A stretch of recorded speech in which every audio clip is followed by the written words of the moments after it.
வணக்கம். இது கேள்விக்களம். மக்களுக்கு நல்லாட்சி வழங்கும் வரை எழுச்சி பயணம் தொடங்கும் என்று அதிமுக பொதுச் செயலாளர் திரு எடப்பாடி பழனிசாமி அவர்கள் அறிவித்திருக்கிறார். தமிழ்நாட்டை காப்போம் என்று அவர் தொடங்கியிருக்கக்கூடிய பயணத்தை துணை முதலமைச்சர் திரு உதயநிதி ஸ்டாலின் கடுமையாக விமர்சித்திருக்கிறார். முதலில் பாஜகவிடமிருந்து எடப்பாடி பழனிசாமி அவர்களை முதலில் மீட்க வேண்டும் என்று அவர் விமர்சித்திருக்கிறார். யாரை யாரிடமிருந்து மீட்க வேண்டும், அதற்கான அந்த குற்றச்சாட்டுகளில் என்ன உண்மை என்று விவாதிக்கப் போகிறோம். நம்மோடு திமுகவின் செய்தி தொடர்பாளர் திரு ராஜீவ்காந்தி, பாஜகவின் செய்தி தொடர்பாளர் திரு ஷெல்வி, மதிமுகவின் செய்தி தொடர்பாளர் திரு காரை செல்வராஜ், தமிழ் மாநில காங்கிரஸ் கட்சியினுடைய நிர்வாகி திரு கேஆர்டி ரமேஷ், இவர்களோடு எழுத்தாளர் ஆதவன் தீட்சண்யா இணைய இருக்கிறார். வணக்கம். காரை செல்வராஜிட்ட முதல் பார்வை, ஒரு கடுமையான சுற்றுப்பயணத்தை ஒரு 9 மாதத்துக்கு முன்னாடியே திரு பழனிசாமி தொடங்கியிருக்கிறார். எழுச்சி பயணம் வெற்றிகரமாக நடந்து கொண்டிருக்குதுன்னு சொல்கிறாரு. மக்கள் பேராதரவு தருவதாக அவர் கிளைம் பண்ணுறார். ஆனால் அது துணை முதலமைச்சர் அந்த பயணத்தை விமர்சிக்கிறப்ப பிஜேபியிட்டிருந்து முதல்ல அவரை காப்பாற்றணும், தமிழ்நாட்டிலேருந்து காப்பாற்றுறது ரெண்டாவது அப்படின்னு சொல்கிறார். ஆமாம், அவர் சொன்னது உண்மைதான். தமிழகம் எங்கும் அதுதான் பேச்சாக இருக்குது. ஏன்னா முதலில் அவர் பிரச்சாரத்தை ஆரம்பித்த அன்றைக்கே பாஜகவை 100 அடிகள் மேலே தூக்கி பிடிச்சிக்கிட்டு தான் அவர் பிரச்சாரத்தை ஆரம்பித்தார். தன் நிலையில் இருந்த இந்த எழுச்சி பயணம் வெற்றியடைந்து விடாது, பாஜகவை தலையில் சுமந்து கொண்டு அந்த வேடம் புனைந்து தான் இந்த பிரச்சார பயணத்தை ஆரம்பிக்கணும்னு முதல் கூட்டத்திலேருந்தே ஆரம்பித்தது. ஃபுல் சர்டிஃபிகேட் கொடுத்துக்கிட்டு வந்துக்கிட்டே இருக்கார். இதில் அவர் உதயநிதி ஸ்டாலின் சொன்னது 100% உண்மை இருக்கிறது என்பது எல்லாருக்கும் தெரியும். இதில் அப்புறம் என்ன சொல்லியிருக்கிறார், முக்கியமாக நல்லாட்சி அமையும் வரை நாங்கள் இதை விடமாட்டோம், இந்த எழுச்சி பயணம் தொடரும்னு அவர் சொல்லியிருக்காரு. எனக்கு என்ன சந்தேகம்னா, நல்லாட்சி என்பதற்கு அவருடைய வரையறை என்னங்கிறது எனக்கு புரியலை. அவர் ஆட்சியை தான் அவர் நல்லாட்சின்னு சொல்லுவார். அவர் ஆட்சியை சொல்லுவார். இப்போ நான் என்ன சொல்லுவேன்னு கேட்டிங்கன்னா, நீங்கள் இப்போ இருக்கிறீங்க, போங்க, காப்போம் காக்கல, அதெல்லாம் அப்புறம். நாங்கள் தமிழ்நாட்டில் இருக்கிறவங்க நாங்கள் எதை காக்க வேண்டும் என்று நினைக்கிறோம் என்றால், இந்த 5 ஆண்டுகளில் இந்த 4 ஆண்டுகளுக்கு மேலாக தமிழ்நாடு கண்டிருக்கிற வளர்ச்சி என்பது இன்னும் ஒரு 5 ஆண்டுகளுக்கு தொடருமையானால், அடுத்த 5 ஆண்டுகளுக்கும் தொடருமையானால், இது நீங்கள் உலக நாடுகளோடு ஒப்பிட்டு பார்க்கிற பொருளாதாரமாக, கல்வி, சுகாதாரம் அனைத்து துறைகளிலும் வளர்ச்சி கண்ட ஒரு மாநிலமாக வளர்ந்து நிற்கக்கூடிய அளவிற்கான அடிப்படை தரவுகளை தமிழ்நாடு அரசாங்கம் நிறைய சாதிச்சிருக்குது. இவர் எடப்பாடி பழனிசாமி பேசுகிறதெல்லாம் ஒரு பக்கம் நம்ம கேட்டுக்கிட்டே போய்கிட்டே இருப்போம். அதே நேரம் 2 விஷயம் பாருங்களேன். எடப்பாடி அவர்கள் தன்னுடைய ஆட்சி காலத்தில் நடந்த சாதனைகளை சொல்லுகிற போது எங்களுடைய திட்டங்களை எல்லாம் இவங்க தொடர்றாங்கன்னு சொல்கிறது தானே தவிர, திராவிட முன்னேற்றக் கழகம் அதில் இருக்கிற கூட்டணி இயக்கங்கள் என்ன பிரச்சாரத்தை மேற்கொள்ளுகிறோம் என்று சொன்னால் அதுதான் ஒரு கெத்து பாருங்க. திராவிட மாடல் ஆட்சியினுடைய இந்த சாதனைகள் தொடர வேண்டும் என்று சொல்லுவதே ஒரு பெரிய சாதனை. ஏன்னா ஒரு 4 ஆண்டு கால ஆட்சி ஆன்டி இன்கம்பன்சிம்பாங்க, மக்கள் நிறைய பாதிக்கப்பட்டிருக்காங்கம்பாங்க, சட்டம் ஒழுங்கும்பாங்க, அதையெல்லாம் தாண்டி இருக்கிற பிரச்சனைகளையெல்லாம் தாண்டி ஒரு மிகப்பெரிய சாதனையை திராவிட மாடல் அரசு உருவாக்கி இருக்கிறது என்று சொன்னால், இந்த நல்லாட்சி தொடர வேண்டும் என்று தான் மக்கள் நினைத்து கொண்டிருக்கிறார்கள். ஒரே இடத்துல ஒரே நாள் 43 சேவைகளை மக்களிடம் கொண்டு சென்று சேர்க்கிற பணியும், நாங்கள் செய்திருக்கிற இந்த சாதனைகளை எல்லாம் நாங்கள் தொடர வேண்டும் என்று மக்களிடம் வாக்கு கேட்கிற ஒரு நிலைக்கு ஆளுங்கட்சியும் கூட்டணி கட்சிகளும் இணைந்திருப்பது என்பது இந்திய அரசியல் வரலாற்றில் எந்த இயக்கமுமே இதுபோன்ற ஒரு சாதனைகளை சொல்லி வாக்குகள் கேட்டது இந்த முறை ஒரு 100% எடுத்துக்கலாம். நல்ல ஆட்சின்னு என்ன சொல்றீங்க? என்னுடைய பார்வையில் ஒரு மாநிலம் கல்வியில் வளர்ந்திருக்க வேண்டும், வளர்ந்திருக்கிறோம். திறன் மேம்பாட்டில், வேலை வாய்ப்பில், அந்த மாணவர்களுக்கான வேலை வாய்ப்பில், டாட்டா சயின்ஸில், ஆர்டிஃபிஷியல் இன்டெலிஜென்ஸில், இதில் முக்கியமாக இந்த ஆண்டு ஒரு ஆய்வறிக்கை இந்தியா ஸ்கில் ரிப்போர்ட் கொடுத்துருக்குறாங்க. தமிழ்நாட்டிலிருந்து படித்து வருகிற மாணவர்களிலே 70% மாணவர்கள் திறன் மிகுந்த மாணவர்களாக வருவதில் தமிழ்நாடு இந்தியாவிலேயே 2வது இடம். அப்படிங்கிறது ஒரு பெரிய சாதனை இந்த 4 ஆண்டுகளில். நான் முதல்வர் திட்டம் என்பதும் திறன் மேம்பாட்டு பயிற்சி வகுப்புகள் என்பதும் இடைநிற்றல் மாணவர்களின் 33% மாணவிகளை வந்து இந்த 1000 ரூபாய் கொடுத்ததன் மூலம் கல்வி தொடர்வதற்கு ஏற்படுத்தி இருப்பதும், நான் முதல்வர் திட்டத்தின் மூலமாக இடைநிற்ற மாணவர்களை கல்வி கற்கிற ஒரு சூழ்நிலையை உருவாக்கி இருக்க இந்த கல்வி சாதனை என்பது இந்தியாவிலேயே முதன்மை மாநிலம் என்கிற இடத்திற்கு வந்திருக்கிறது. அவருடைய விமர்சனத்தை நீங்க நிராகரிக்கிறீங்க? சுத்தமா நிராகரிச்சோம். அதுல வந்து என்னன்னு கேட்டீங்கன்னா, அவர் தேர்தலுக்காக என்ன வேணா பேசிட்டு போட்டோம். என்னை பொறுத்தவரை அவர் தன்னுடைய ஆட்சியையும் இந்த ஆட்சியும் ஒப்பிடுறாரு. எங்க ஆட்சியில நாங்க என்னெல்லாம் செய்தோம், இந்த ஆட்சியில் அந்த நல்ல திட்டங்கள் எல்லாம் நிறுத்திட்டாங்க அப்படின்ற ஒரு விமர்சனத்தெல்லாம். அது என்ன திட்டம்னு சொன்னீங்கன்னா, ஒரே ஒரு திட்டத்தை சொல்லிட்டே வருவாங்க. இந்த மருத்துவமனைன்னு இந்த வாட்டர் டேங்க் பக்கத்தில், கிணத்துக்கு பக்கத்தில் மோட்டார் ரூமில் ஒரு டாக்டர் ஒரு நர்ஸுன்னு வச்சு பண்ணாங்க பார்த்தீங்களா? அது அட்டர் ஃபெயிலியர் திட்டம். அதாவது நீங்கள் வந்து இப்போ ஒன்றும் இல்லைங்க, ஒரு சில திட்டங்கள் வந்து எந்த ஆட்சியுமே மாற்றி விட முடியாது. சத்துணவுங்கிற ஒரு திட்டத்தை எடுத்துக்கங்க. அந்த திட்டத்தை வந்து எந்த ஆட்சி வந்தாலும் அதை மெருகேற்ற முடியுமே தவிர அந்த திட்டத்தை கைவிட்டு விட முடியாது. அது போன்ற ஒரு திட்டங்கள் நிறைய இருக்கு. ஒன்றில் இப்ப நான் முதல்வன் திட்டம் சார், மகளிர் உரிமை தொகை ஒன்று மகாராஷ்டிரால ஆரம்பிச்சாங்க. இப்போ 28 லட்சம் 30 லட்சம் பேருக்கு நிறுத்திட்டாங்களே. எதுக்கு? மகாராஷ்டிரால பிஜேபி அரசாங்கத்தில் நிறுத்திட்டாங்க. இப்போ தமிழ்நாட்டில் நிறுத்தல. இப்போ கூடல கொடுக்க போறோம். 2 முறை, முதல் முறை கொடுத்ததற்கு பிறகு 1 கோடி பேர் வந்தாங்க. 1,05,00,000 பேர். அதற்கு பிறகு 2வது அறிவிப்பு கொடுத்தாங்க, 3வது அறிவிப்பு, இப்போ கொடுத்துருக்கிறது 4வது அறிவிப்பு. இந்த அறிவிப்பில் வந்து மக்கள் வந்து பெரும் திரளாக இப்போ கடந்த ஆரம்பித்த முதல் நாள் அன்னைக்கே 1,25,000 மகளிர் கலைஞர் உரிமை தொகை கேட்டு விண்ணப்பிச்சிருக்காங்கிற தகவல் வந்திருக்கிறது. இது ஒரு தொடர் திட்டம். ஏன்னா நீங்கள் ஆட்சி ஆரம்பித்த உடனே இந்த திட்டத்தை கொண்டு வரல. நல்லா கவனிச்சிங்களா? அப்போ அவங்க என்ன குற்றச்சாட்டு வச்சாங்க தெரியுமா? அறிவிச்சாரு, தேர்தலில் அறிவிச்சாரு, ஏன் ஆட்சி வந்துருச்சு, ஏன் கொடுக்கல, ஏன் ஒரு 2 ஆண்டுகள் 2.5 ஆண்டுகள் கழித்ததற்கு பிறகு இந்த திட்டத்தை கொண்டு வரணும் என்று சொல்லுகிற பொழுது, ஒரு பொருளாதார கட்டமைப்பு உருவாகாமல் இருக்கிற சூழ்நிலையிலே அந்த கட்டமைப்பை மேம்படுத்தி விட்டு அந்த பொருளாதார சூழலுக்கு ஏற்ப ஒரு திட்டத்தை கொண்டு போகிற பொழுதுதான் வெற்றி கிடைக்கும் என்பது தமிழ்நாடு அரசுக்கு தெரியும். அதனால தான் முதல் 2 ஆண்டுகள் அதற்கான ஆய்வுகளை செய்து இன்றைக்கு வந்து அந்த இடத்திற்கு அரசாங்கம் நகர்ந்திருக்கிறது. சுகாதாரத்தில் வென்றிருக்கிறோம். இந்தியாவிலேயே முதன்மை மாநிலம். பொருளாதார வளர்ச்சியிலே இந்தியாவிலேயே 9.69% வளர்ச்சி ஜிஎஸ்டிபி கொண்டிருக்கிற ஒரே மாநிலம் தமிழ்நாடு. இந்த தனிமனித வருவாய் உட்பட விவசாயத்தில் 1.5 லட்சம் ஏக்கர்கள் நிலப்பரப்பு பாசன பகுதிகள் உயர்ந்திருக்கிறது என்பது ஒரு நல்லாட்சிக்கான சாதனைகள். அவர் தேர்தலில் வெற்றியடைங்கிறதுக்காக அவர் எந்த ஒப்பீட வேணா கொடுத்துட்டு போட்டோம். ஆனால் என்னை பொறுத்தவரை நான் முன்னெடுக்க வேண்டும் என்று நினைப்பது, சாதனையாக நாங்கள் நினைப்பது, இந்த ஆட்சியினுடைய சாதனைகள் இன்னும் ஒரு 5 ஆண்டு தொடர்ந்தால் ஐரோப்பிய நாடுகளோடு, உலகினுடைய மிகப்பெரிய பொருளாதார நாடுகளோடு போட்டியிடக்கூடிய இடத்திற்கு தமிழ்நாடு மாநிலத்தை பேசக்கூடிய இடத்திற்கு கொண்டு வர வேண்டும் என்பதை நம்ம கவனமாக இருக்கணும். திரு ரமேஷ், ஆட்சியினுடைய சாதனைகளை சொல்லி இன்னொரு 5 ஆண்டு அதற்கான வாய்ப்பு வந்தால் தமிழ்நாடு மேலும் வளம் பெறும்ன்ற ஒரு விஷயத்தை மதிமுக அணுகுது. அதே நேரத்தில் எதிர்க்கட்சி தலைவர் பேசுறது வந்து நல்லாட்சி வழங்கக்கூடியவர்களையும் எங்களுடைய பயணம் தொடருன்றார். தமிழ்நாட்டை காப்போம்னு அவர் சொன்னால், இல்லை முதல்ல பிஜேபிட்டிருந்து அவரை காப்பாற்றணும்னு சொல்கிறத எப்படி புரிஞ்சுக்கிறீங்க? அவ்வளோ தூரம் பிஜேபிட்ட சிக்கிட்டாங்கன்ற விமர்சனத்தை நீங்கள் ஏற்றுக்கிறீங்களா? அரசியல் ரீதியாக அதிமுக பாஜகவோடு கூட்டணி வைத்திருக்கிறது. அரசியலுக்கு பின்புறமாக திமுக கூட்டணி வச்சிருக்கு. நீங்கள் இவ்வளவு விமர்சனம் பண்ணக்கூடிய, மத்திய அரசை விமர்சனம் பண்ணக்கூடிய நீங்கள், இதே துணை முதல்வர் உதயநிதி அவர்கள் 2 முறை மோடி அவர்களை சந்தித்திருக்கிறார். அன்றைக்கு பத்திரிகை அவர் கேல் இந்தியாவிற்காக அழைத்தார், விளையாட்டுப் போட்டிக்கு பரிசு கொடுக்க வேண்டும் என அழைத்தார். இது வெளிப்படையான செய்தி. இதே ஊடகங்கள் என்ன எழுதியது? அவர் எதற்காக சந்தித்தார்? 30 நிமிடம் சந்தித்தார், 40 நிமிடம் சந்தித்தார் என்று சொல்கிறாங்க. இன்றைக்கு கோ பேக் மேடி இது கெட் பேக் மேடி என்று சொன்னாங்க. ஆனால் இன்றைக்கு போய் அவர்கள் தான் இன்னும் வரவேற்றுட்டு வராங்க.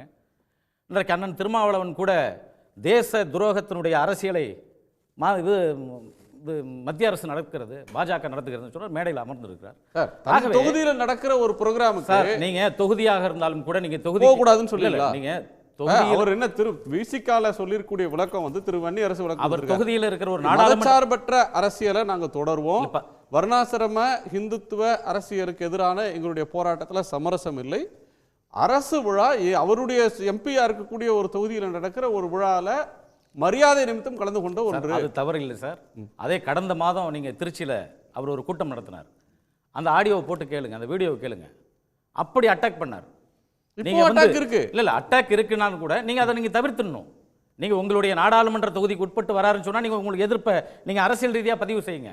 நீங்க அரசியல் ரீதியா நீங்க பாஜகவோட அதிமுக கூட்டணி வச்சிருக்கிறது அதை இல்ல சார், ஒரு நீங்க அரசியல் விமர்சனம் ஒரு பண்றீங்க. அரசியல் ஆனால் கட்சி ஒரு அரசியல் கட்சியின் தலைவர் தன் கட்சியின் மாநாட்டில் அல்லது தனக்கு இருக்கிற ஸ்பேஸ்ல ஒரு ஆட்சியை விமர்சிக்கிறது ஒரு பக்கம், ஒரு பொலிட்டிக்கலாக விமர்சனம் பண்றாங்க, கொள்கை ரீதியாக விமர்சனம் பண்றாங்க. ஒரு முதலமைச்சரோ அல்லது பிரதமரோ ஒரு அரசு விழாவுக்கு வருகிற போது, இப்போ துரை வைகோ போய் வரவேற்கிறார், திருச்சிக்கு வந்து அவர் வரும்போது அந்த தொகுதி எம்பி சார், அதுதான் ரிசீவ் பண்றாரு. இல்ல, அதுதான் அரசியல் மாண்பு. அதை நான் மாற்று கருத்தும் சொல்லவில்லை. நீங்க இப்போ இன்றைக்கு வைக்கக்கூடிய விமர்சனம் போல அன்றைக்கு நீங்க வைக்கிறீங்கல்ல, அவ்வளவு பெரிய விமர்சனத்தை வைத்து விட்டு எப்படி அவருடைய நேருக்கு நேர் வரவேற்க முடிகிறது என்பதுதான் சொல்லுகிறோம். வைக்கலாம், அரசியல் கருத்துக்களை வைக்கலாம், அது அரசியல் ரீதியாக ஒரு ஒரு கொள்கை ரீதியாக ஒரு கோட்பாடு ரீதியாக வைக்கலாம். நான் அதில் தனிப்பட்ட முறையில் தாக்கிவிட்டு அவரை வரவேற்கிறது தான் அந்த பாஜக கூட்டத்தில் கலந்து கொண்டால் நீங்கள் வைக்கிற வாதம் சரியானது. ஒரு அரசு நிகழ்ச்சி என்கிற பொழுது ஒரு பொது சிந்தனையோடு போக வேண்டிய இடம், எல்லா அரசியல் கட்சி தலைவர்களும் அது போன்ற நிகழ்ச்சி கலந்து கொள்ள வேண்டும் என்பதுதான் அரசு நிகழ்ச்சி தான். கடந்த முறை மாண்புமிகு முதல்வர் அவர்கள் தவிர்த்தார். அன்றைக்கே மோடி அவர்கள் சொல்றார், இந்த தமிழ்நாட்டிற்கு இவ்வளவு பெரிய திட்டங்களை கொண்டு வந்திருக்கிறேன், நான் வந்திருக்கிறேன், என்னை கூட வரவேற்க அவர் வரவில்லையா என்பது போன்ற ஒரு கேள்வியோடு அது கூட பத்திரிகையில் எழுதினாங்க. ஆகவே இன்று அவர் தவிர்த்தது கூட உடல்நிலை சரியில்லாத காரணம், அதை நம்ம ஏற்றுக்கொள்ளலாம். நான் கடந்த முறை முதல்வர் அவர்கள் தவிர்த்தார் இல்லையா? சரி, நீங்க அரசு விழா, நீங்க அரசனுடைய தமிழ்நாட்டுக்கு வருகிறார், நீங்க நாடாளுமன்ற உறுப்பினர் சொல்லிங்க இல்லையா? அதே போல ஒரு தமிழ்நாட்டுக்கு வருகின்ற பொழுது ஒரு பிரதமரை வரவேற்பதில் எந்தவித மரபும் கெட்டுவிட முடியாது. ஆகவே அது மரபுக்குரியது தான். ஓகே, ஆகவே நான் என்ன சொல்லுகிறேன் என்றால், அதிமுக, தமாக, பாஜக அரசியல் ரீதியாக கூட்டணி வச்சிருக்கிறது, எங்களுக்கு மாறுபட்ட கருத்தில்லை. ஆனால் நீங்கள் அரசியலுக்கு அப்பாற்பட்டு மத்திய அரசில் இருக்கக்கூடிய அமைச்சர்களோடு, மத்திய அரசாங்கத்தோடு இருக்கக்கூடிய அதிகாரிகளோடு நிறைய தொடர்புகள் வைத்திருக்கிறீர்கள். அது எதற்காக என்றுதான் தமிழக மக்களுக்கு நீங்க சொல்ல வேண்டும். ஓகே, திரு ராஜீவ் காந்தி, உங்க கோணம். மரியாதைக்குரிய தமிழ்நாட்டுடைய துணை முதலமைச்சர் அண்ணன் உதயநிதி அவர்கள் பேசிய பேச்சு தமிழக மக்களுடைய கருத்து, தமிழ்நாட்டு ஜனநாயகத்தை நேசிக்கிறவர்களுடைய கருத்து. மரியாதைக்குரிய எதிர்க்கட்சி தலைவர் எடப்பாடி பழனிசாமி அவர்கள் இந்த நேரம் எந்த ஊர் பேசியிருக்காருன்னு தெரியலை. அவர் தமிழ்நாட்டு மக்கள் உரிமைக்காக பேசுகிறார், தமிழ்நாட்டு நலனுக்காக பேசுகிறார் என்பதையெல்லாம் தாண்டி தன் இருப்பை தக்க வைத்துக் கொள்வதற்கு போராடி கொண்டிருக்கிறார். நீங்கள் நல்லா கவனிங்களேன், நேற்று மாண்புமிகு இந்தியாவுடைய பிரதம அமைச்சர் தமிழ்நாட்டுக்கு வந்தார். காங்கிரஸ் பேர் இயக்கம் சில இடங்களில் கருப்பு கொடி காட்டியது. சமூக வலைதளங்களில் தமிழ்நாட்டு மக்கள் go back Modi, get out Modi என்றெல்லாம் எழுதினார்கள். திராவிட முன்னேற்ற கழகத்துடைய தலைவரும் தமிழ்நாட்டுடைய முதலமைச்சருமாகிய எங்களுடைய தலைவர் மருத்துவமனையில் இருந்து கொண்டு ஒரு கடிதம் எழுதினார். அந்த கடிதத்தில் இந்தியாவுடைய பிரதம அமைச்சர் எங்களுக்கு ஒதுக்க வேண்டிய நிதிகளை ஒதுக்குங்கள், குறிப்பாக இன்று காலையில் பள்ளிக்கல்வித்துறை அமைச்சர் அண்ணன் அன்பில்மிகு பொய்யாமொழி அவர்கள் இந்தியாவுடைய கல்வி அமைச்சை சந்தித்து எங்களுடைய பள்ளிக்கல்வித்துறைக்கு ஒதுக்க வேண்டிய நிதியை ஒதுக்குங்கள் என்கிற கோரிக்கையை கொடுத்தார். இதைத்தான் நேற்று கடிதமாக எங்களுடைய தலைவர் கேட்டார்.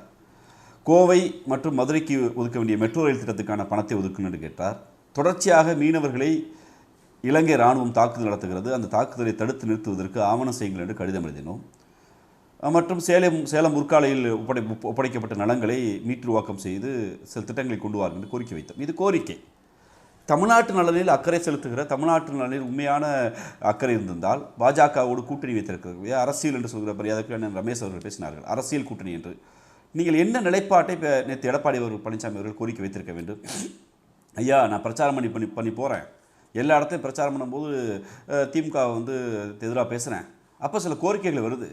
இந்த அதாவது கீழடி தொடர்பாக, இல்லை பள்ளிக்கல்வித்துறை தொடர்பாக, மீனவர்கள் தொடர்பாக ஒதுக்கப்படாத நிதிகளை ஒதுக்குங்க, நீங்கள் தமிழ்நாட்டை வஞ்சிக்காதீங்க அப்படின்னு ரகசியமாக 3 கார் ஏறி போய் அமித்ஷாட்ட கொடுத்த கோரிக்கையை, ஒரே ஒரு கோரிக்கையை பொதுவெளியில் எடப்பாடி பழனிசாமி கேட்டிருக்கலாமா இல்லையா?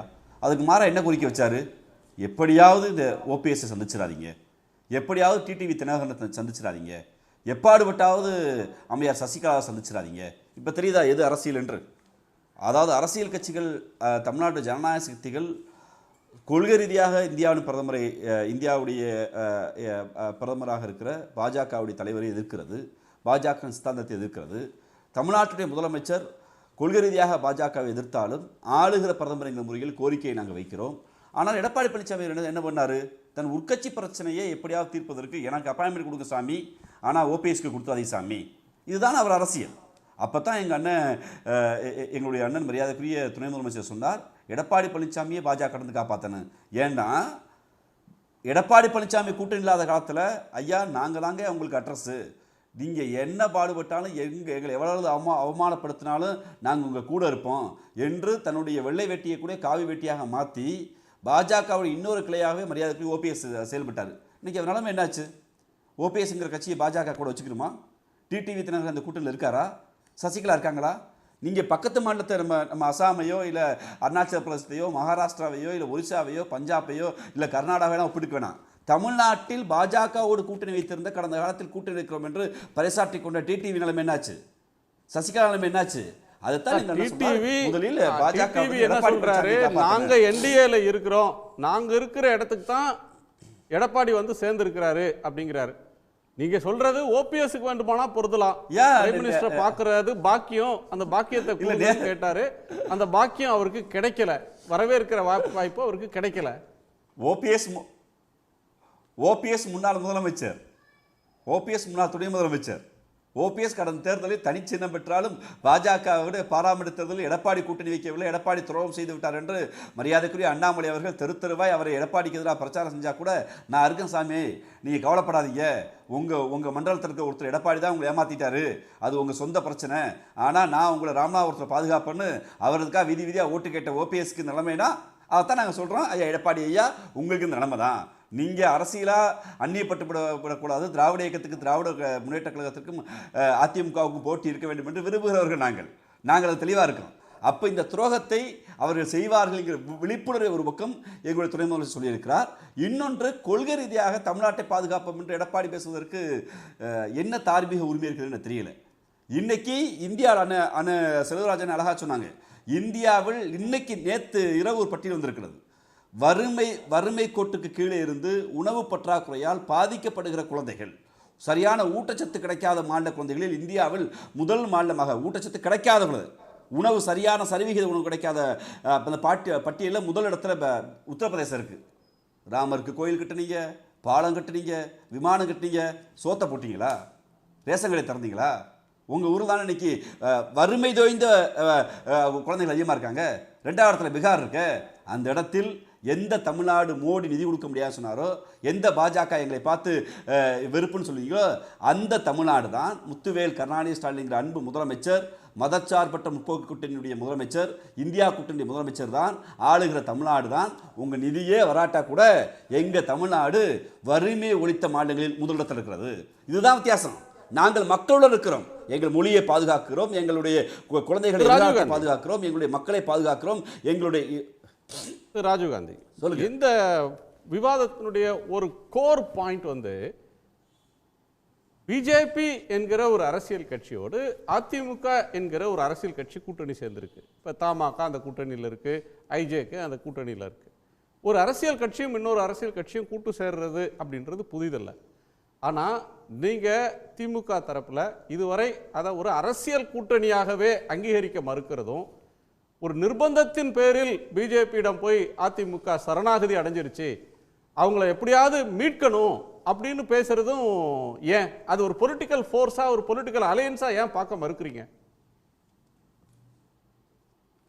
முதல்ல பாஜகவுடைய கடந்த கால வரலாற்றில் மரியாதைக்குரிய வாஜ்பாய் அவர்களுக்கு பின்பு ஏற்படுத்தப்பட்ட அந்த சனாதனிகளுடைய இந்த போக்கு என்பது இஸ்லாமியர்கள் மீதான வெறுப்புணர்வு, கிறிஸ்தவர்கள் மீதான வெறுப்புணர்வு, மதச்சிறுபான்மை மக்களான மீதான வெறுப்புணர்வு, குறிப்பாக காஷ்மீர் என்கிற அந்த மாநிலத்தின் மீது திணிக்கப்பட்ட வன்முறை, இங்கு பொது சிவில் சட்டம் என்கிற பெயரில் மதச்சிறுபான்மை மக்களுக்கு இழைக்கப்பட்ட அநீதி, சிஏஏ என்கிற பெயரில் இந்தியாவிற்கு வெளியில் இருக்கக்கூடிய ஏதிலிகளாக அகதிகளாக வருகிற நம்ம எல்லோரையும் ஏற்காமல் அதற்கு மாறாக இந்துக்களாக மட்டும்தான் போதும் என்று ஏற்கிற தத்துவம், இந்தியாவுடைய அரசியல் சட்டத்தின் மீது நடத்தப்பட்ட தாக்குதல், இந்தியாவின் இறையாண்மை மீது நடத்தப்பட்ட தாக்குதல் என்று ஒட்டுமொத்தமாக ஆர்எஸ்எஸ் என்கிற ஒரு மதவாத அமைப்பு பாஜக என்கிற கட்சியை ஒரு மதத்துவேசத்துக்கு கொண்டு போய் இந்தியாவுடைய அரசியல் சட்டத்தை சிதைக்கிற இந்த நேரம். இந்தியாவில் இரண்டு தத்துவம் தான், ஒன்று மதச்சார்பின்மையை ஆதரிக்கிற எங்களை போன்ற இடதுசாரி தன்மையுடைய தத்துவங்கள், இன்னொன்று மதச்சார்பின்மையை எதிர்க்கிற மதவாதிகளாக இருக்கிற வலதுசாரி தன்மையை கொண்ட ஆர்எஸ்எஸ் தத்துவம்.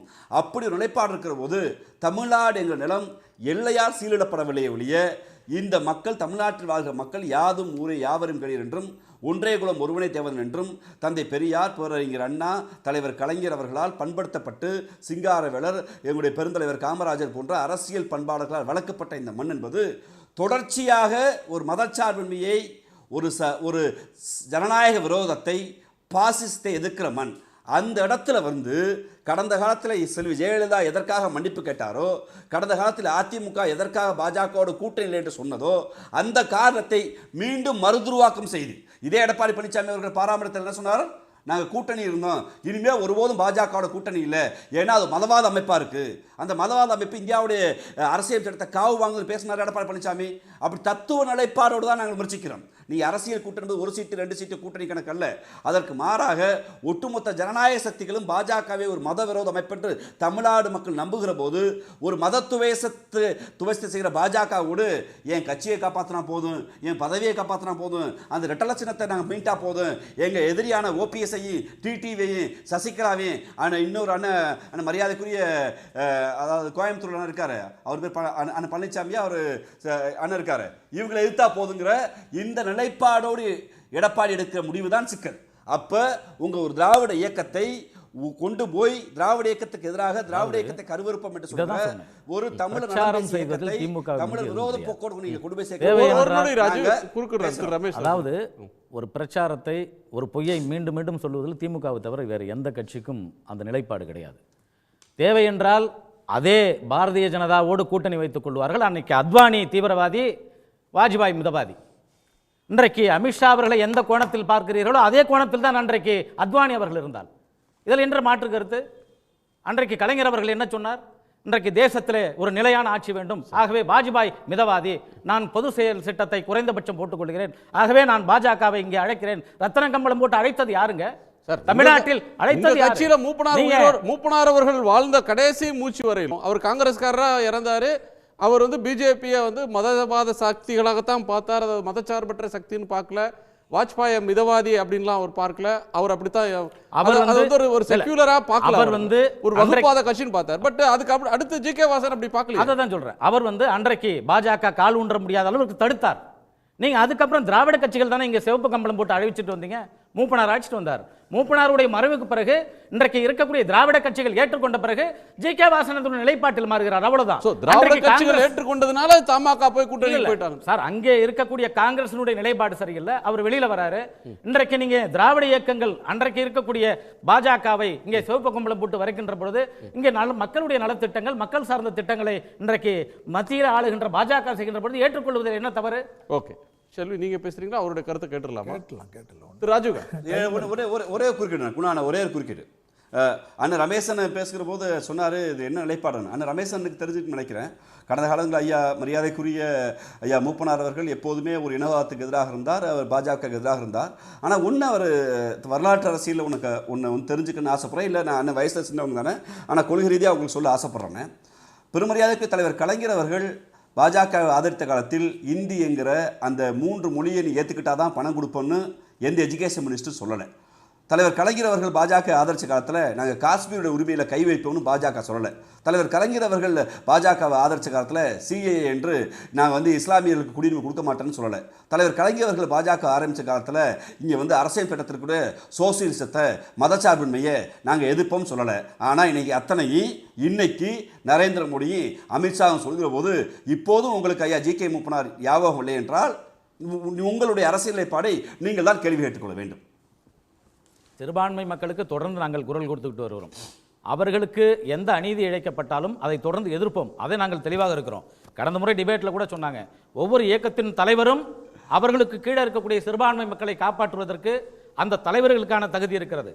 ஆகவே நீங்க வந்து பாஜக சிறுபான்மையை அழித்துவிடும், அந்த மக்களை அழித்துவிடும் என்பது வேண்டாம். இன்றைக்கு திராவிட முன்னேற்ற கழகம் பாஜகவில் இருக்கின்ற பொழுது அன்றைக்கு அப்துல் ரஹ்மான் போன்றவர்கள், அன்றைக்கு முகமது சகி போன்றவர்கள், இன்றைக்கு மூத்த இஸ்லாமிய தோழர்கள் எல்லாம் கலைஞர் சொன்னதை ஏற்றுக்கொண்டாங்க. ஏனென்றால் கலைஞர் என்னை காப்பாற்றுவார், அப்படிதான் சிறுபான்மை மக்கள் ஏற்றுக்கொண்டாங்க. இன்றைக்கு அதே போல அஇஅதிமுகவுல அம்மையார் ஜெயலலிதா அவர்கள் அன்றைக்கு பாஜகவோடு போகின்ற பொழுதும் அன்றைக்கு அவங்க கூட இருந்த சிறுபான்மை மக்களை யார் காப்பாத்துவாங்கன்றது இல்ல, இப்ப அதிமுகவை யார் காப்பாத்துவாங்க அப்படின்றது ஒரு டிபேட்டா இன்னைக்கு மாறி இருக்கு. நான் செல்வியோட கோணத்தை கேட்டுறேன்.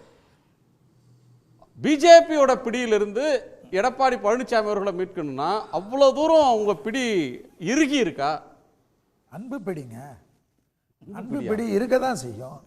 அதுல என்ன பிரச்சனை உங்களுக்கு? நீங்க கட்டி பிடிச்சா அது பாசக்கார பிடி, பிஜேபி கட்டி பிடிச்சா அது நாசக்கார பிடியா? நான் என்ன கேட்குறேன், உங்களுக்கு ரைமிங்லாம் வருது, பாசக்கார நாசக்கார எல்லாம் எல்லாம் கொஞ்சம் இருக்கிற இடம் அப்படிதானே. முதல்வர் அவர்களுக்கு நலம் பெற்று வந்ததுக்கு ஃபஸ்ட்டு வாழ்த்துக்கள். ஏன்னா தமிழக முதல்வர் எங்களுக்கு முதல்வர், அவர் நலமாகி வந்ததுக்கு தான் முதல்ல இந்த டிவி நிகழ்ச்சியில் வாழ்த்துக்கள். கனிமொழி அம்மாவை கேஸே இல்லாத 2G கேஸில் கொண்டு போய் அரெஸ்ட் பண்ணி வச்சாங்க. வச்சுட்டு இன்னைக்கு புண்ணியவான் காங்கிரஸ் காயிட்டாங்க. சார் 2G பெருசா பேசுனது பிஜேபி, இப்ப கேஸே இல்லாத 2Gன்றீங்களே சார். நான் சொல்றேன் சார், 2G-னா 2G ஊதி பெருசாக்குனது, 2G பெருசா பேசுனது பிஜேபி இல்லையா? யார் ஐயா இருந்தது? நிதியமைச்சர் யார் இருந்தது? நாடாளுமன்றத்தை நடத்த விடாம முடக்குனது யாரு? பிஜேபி இல்லையா? நிதியமைச்சர் கிட்ட அந்த நிதியமைச்சருக்கு நெருக்கடி கொடுத்தது யாரு? அந்த என்கொயரி ரிப்போர்ட் இருந்ததுல்ல, அந்த நிதியமைச்சர் கிட்ட நாங்க நெருக்கடி கொடுத்தா நீங்க கேஸ் ஃபைல் பண்ணிடுவீங்களா?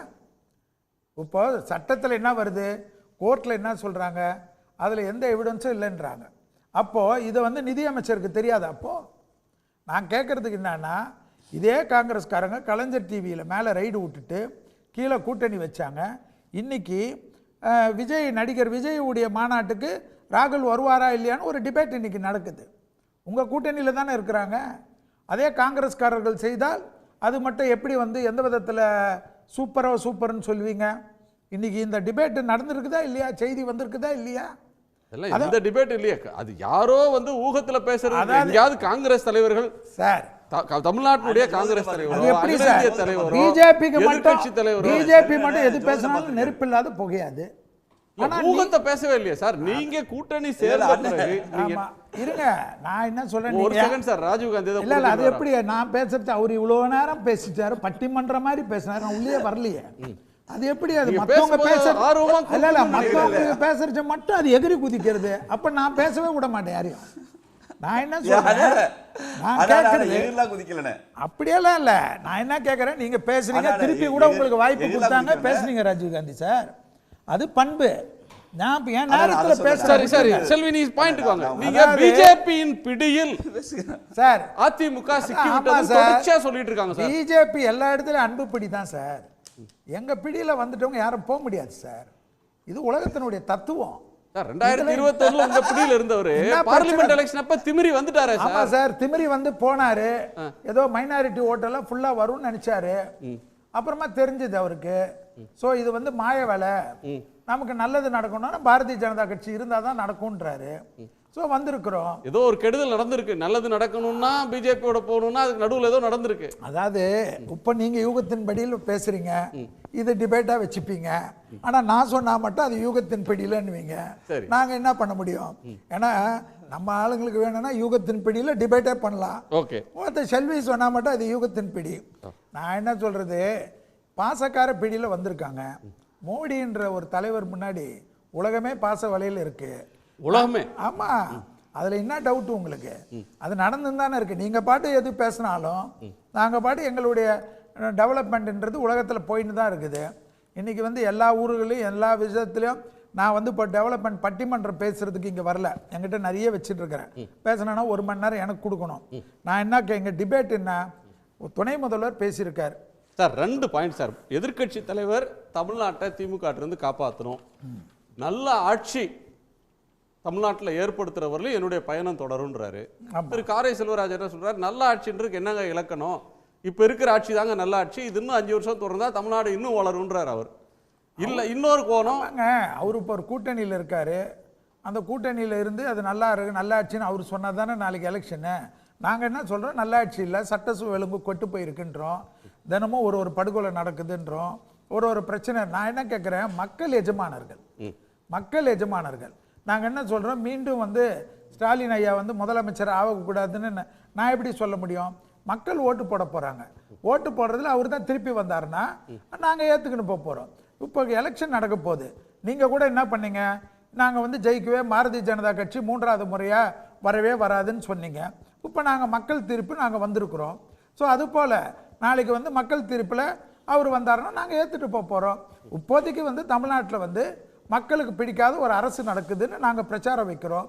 அதை தான் எதிர்க்கட்சி தலைவர் வந்து எதிர்க்கட்சியாக அரசின் மீதான விமர்சனங்களை வைக்கிறோம், மக்கள் முடிவெடுத்துட்டு வந்திருக்காங்க. எதிர்க்கட்சிகளாக இருக்கிற விசிக, காங்கிரஸ், கம்யூனிஸ்டுகள், திரு ஜவாஹர்லா எல்லாரும் அண்ட் திமுக ஏடிஎம்கே உங்களோட சேர்ந்த நாள்லேருந்து சொல்லக்கூடிய ஒரு விமர்சனம், ஏடிஎம்கேக்கு இது கெடுதல், பிஜேபியோட சேர்ந்தா அந்த கட்சி ஒண்ணும் இல்லாம போயிடும். தெரியல, அண்ணா கொள்கையில வந்தவங்கல்ல மாற்றாந்தோட்டத்துக்கு மல்லிகைக்கும் மனம் உண்டுன்னு சொல்றாங்க போல இருக்கு.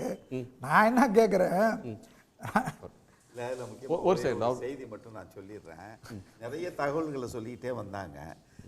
இந்திய தேர்தல் களம் எப்படி மாறி இருக்கிறது என்பதை முதல்ல நம்ம புரிஞ்சுக்கிட்டு நம்ம பேசணும். நான் புரிஞ்சுக்கிட்டு பேசுகிறேன். 2014 பாராளுமன்ற தேர்தல் இடத்துல கூட நம்ம இந்த மதவாதம் என்கிற ஆர்எஸ்எஸ் பாஜக இந்த பிடியை பற்றி கூட நம்ம இந்த நாடாளுமன்ற தேர்தல் அப்போ நம்ம பேசலை. 2014க்கு பிறகு ஆட்சி அமைந்ததற்கு பிறகுதான் 2 கூறுகளாக அரசியல் இயக்கங்கள் பிரிந்து நின்றது.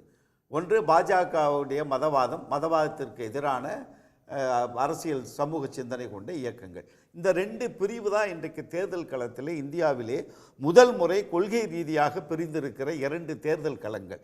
ஒன்று மதவாத இயக்கம், அந்த மதவாதத்திற்கு எதிரான சமூக நல்லிணக்கம் கொண்ட திராவிட மாடல்னே வச்சுங்களேன், கொள்கை வழி அரசியலை முன்னெடுக்கக்கூடிய தேர்தல் களமாக மாறியதற்கு பிறகு கடந்த காலங்களில் காங்கிரஸ் பார்த்தீங்களா, மதிமுக பார்த்தீங்களா, இதை பார்த்தீங்கன்னா வரிசைப்பட்டு நீங்க